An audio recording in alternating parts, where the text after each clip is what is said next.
আমি সকাল সকাল স্নান করে নিয়েছিলাম, কারণ আগের দিন যেহেতু ব্রত রেখেছিলাম, ব্রত রেখে উপোস করেছিলাম, সেই জন্য সকাল সকালে স্নান করে রেডি হয়ে গিয়েছিলাম। ব্রত বা উপোস করলে পরের দিন আমি স্নানটা তাড়াতাড়ি করি, করে তারপরে কিছু খাই, না হলে যতক্ষণ না স্নান করি ততক্ষণ আমি কিছু খাই না। মায়ের ভোগ জল দেওয়া কমপ্লিট। আর এই যে আমাদের দুষ্টু বুড়ো আজকে সকালে সকালে উঠে পড়েছে। আর আমার মা যখনই ভোগ জল দেয়, শাঁখ বাজায়, ওকে ওখানে থাকতেই হবে, ও কী আনন্দ পায়। আর সকালে তো বম্মার দেখলে কোনো কথাই নেই। এরপর আমি মিঠিকে পড়তে দিয়ে, আজকে মিঠি একাই এসছে, পাখি আসেনি। আমি একটু সিঁদুর টিঁদুর পরে স্নান করে সিঁদুর টিঁদুর পরে নিয়েছি, তারপর চা খেলাম। আর এখানে পাখির মাও ছিল। আমার দুষ্টু তো দুষ্টুমি করতেই রয়েছে। এরপর ওকে ছেড়ে দেওয়া হয়েছে। আমার বাবার ভাই কাজে বসেছে, উনি হামাগুড়ি দিয়ে ঠিক দাদার কাছে পৌঁছে গেছে। ওর এখন কাজটাই ওটা, যে দাদা ভক্ত প্রচুর, আর এখন হামাগুড়ি দিয়ে শুধু দাদার কাছে চলে যাওয়ার চিন্তা ভাবনা। এরপর আমি যেহেতু বাড়ি গিয়েছিলাম, যে শাড়িগুলো ছিল রোদে দিয়ে, আর ওগুলো ভাঁজ করে নিচ্ছিলাম। যেহেতু সকাল সকাল স্নান সেরে নিয়েছিলাম, সেজন্য স্ক্রাবটা লাগানো হয়নি, তাই সব কাজ সেরে গুছিয়ে নিয়ে তারপরে স্ক্রাবটা লাগিয়ে নেব। মানে সপ্তাহে 3 দিন স্ক্রাবটা লাগাই, আর নাহলে ফেস প্যাক লাগাই। তো আজকের দিনটা আর কি স্ক্রাব লাগানোর, সেই স্ক্রাবটা ভালো করে লাগিয়ে নিলাম মুখে। আর ওটা যতক্ষণ শোকাবে ততক্ষণ আমি আমার ছেলের ভাতটা করে নেব, আর ওই পাপ্পুটা জলে ফুটিয়ে নেব। মানে আমি রেগুলারই ওর পাপ্পুটা জলে ফুটিয়ে নিয়ে ক্লিন করি, ভালো করে ক্লিন করি। ওটাতে ও জল খায়, মানে ওর পুরো একটা দিনের যে জলটা খাবে সেটা একেবারে ক্লিন করে ফুটিয়ে ক্লিন করে নিয়ে ওই জলটা ভরে দিই ওর মধ্যে, ও একা একাই খেতে পারে।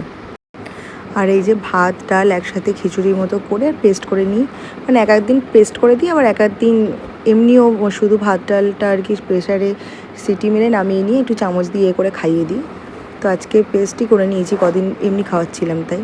তো তারপরে ওটা শুকিয়ে গেল স্ক্রাবটা, আমি ওটাকে ক্লিন করে নিয়ে আমার সানস্ক্রিনটা লাগিয়ে নিচ্ছি। সকালে কিছুই করা হয়নি, কারণ পড়তে আসে তো, ওকে পড়তে বসিয়ে সব কিছু করা সম্ভব হয় না। এরপর গোলু একটু গুনগুন করছিল, আর ও তো আদর খেতে প্রচুর ভালোবাসে, তো এইভাবে আমি তোলায় নিয়ে বসলেই আবার শুয়ে পড়তে হয় ওকে নিয়ে, আর ও আমার বুকের উপরে মাথা রেখে গান করে।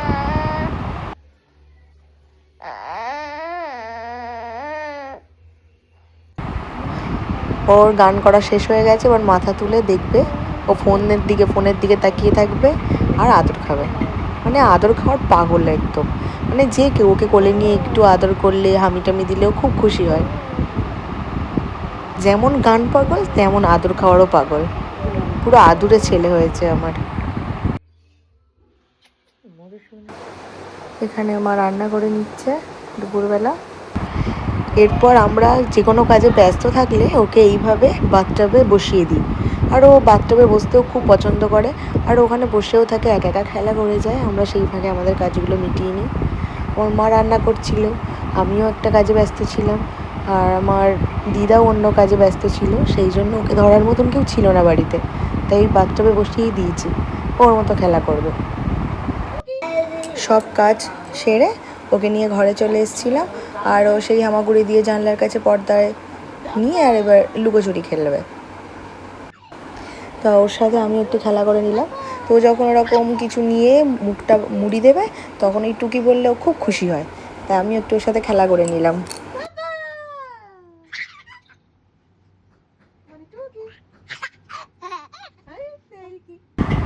তারপর আমি একটু ফোন দেখছিলাম, ও কখন হামাগুড়ি দিয়ে গিয়ে ও ওখানে গিয়ে দাঁড়িয়ে পড়েছে। এত দুষ্টুমি শুরু করেছে এখন আবার ধরে ধরে একা একা নিজেই দাঁড়িয়ে পড়ে। আর এখন তো আরও চিন্তার বিষয়, আর ওখান থেকে ওর পিকলু মামাকে ওর দেখা চাই। মানে রাত্রেবেলা এমনকি যদি জানলা খোলা থাকে, ও ওখান দিয়ে উঁকি মারবে যে ওখান দিয়েই ওর পিকলু মামা আসে। এরপর রিবুকে খাইয়ে টাইয়ে দিয়ে এবার আমরা লাঞ্চটা সেরে নিয়েছিলাম। লাঞ্চে ছিল ভাঙন মাছ আর ওই বাগদা চিংড়ি একসাথেই পটল দিয়ে ঝোল করেছিল মা, আর শান্তি শাক ভাজা, বাবার জন্য ছিল কুলেখাড়া সিদ্ধ, আর ছিল কাঁচা টমেটো দিয়ে চুনো মাছের চচ্চড়ি। আর পিসির বাড়ি থেকে চিকেন এসেছিলো, ওরা আজকে চিকেন রান্না করেছিল, তো আমাদেরও দিয়ে গেছে। এরপর দুপুরে একটু ঘুমিয়ে নিয়েছিলাম আমি আর আমার ছেলে। তারপরে পড়তে আসে, পড়িয়ে টড়িয়ে ছুটি দিয়ে, এটা তো রেগুলার রুটিন। তারপর বাইরে বেরিয়ে দেখি আমার ছেলে নাচ করছে, আমার মা গান করছে আর উনি নাচ করছে। তো এইভাবেই আমার সারাদিনটা আজকে চলে গেল। তো তোমাদের কেমন লাগলো অবশ্যই জানিও, আর অবশ্যই সবাই পাশে থেকো। তো আজকের এই পর্যন্তই, টাটা, গুড নাইট। হরে কৃষ্ণ হরে